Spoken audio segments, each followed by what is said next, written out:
والسلام على أشرف رسول الله وعلى آله وصحبه أجمعين. ഏറെ ബഹുമാനപ്പെട്ട ഉമ്മമാരെ, സഹോദരങ്ങളെ, എന്നെ കേൾക്കുന്ന എല്ലാവർക്കും അസ്സലാമു അലൈക്കും വറഹ്മത്തുള്ളാഹി തആല ബറകാതുഹു. അല്ലാഹുവേ, പ്രാർത്ഥനകൾ കൊണ്ട് മടുക്കാത്ത തമ്പുരാനെ, സൃഷ്ടിയുടെ വേദനയെ ഏറ്റെടുക്കുന്ന തമ്പുരാനെ, ആരുടെ റൂഹിലാണ് ദുആ.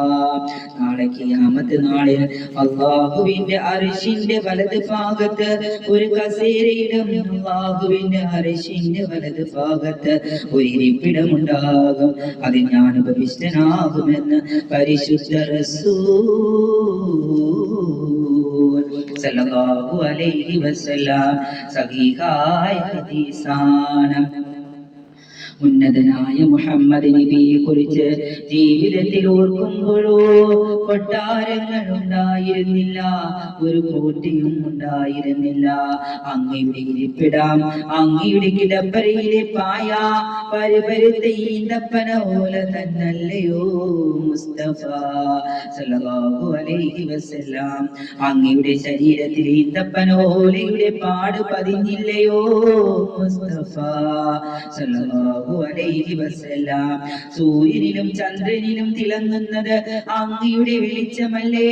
കരയിലും കടലിലും അങ്ങ് സൃഷ്ടിച്ച പ്രകാശം. അങ്ങയുടെ പ്രവാചകത്വം അവസാനിച്ചു. അങ്ങയെ പോലെ മറ്റാരുമില്ല.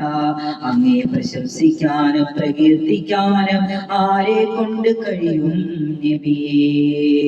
അങ്ങയുടെ ലാളിത്യമാണ് അങ്ങയുടെ പൂർണ്ണത നബിയേ.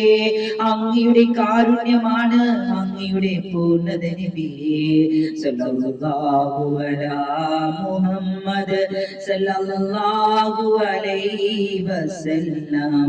സല്ലല്ലാഹു അലാ മുഹമ്മദ് സല്ലല്ലാഹു അലൈഹി വസല്ലം. അല്ലാഹുമ്മ സല്ലി അലാ മുഹമ്മദ് യാ റബ്ബി സല്ലി അലൈഹി വസല്ലം.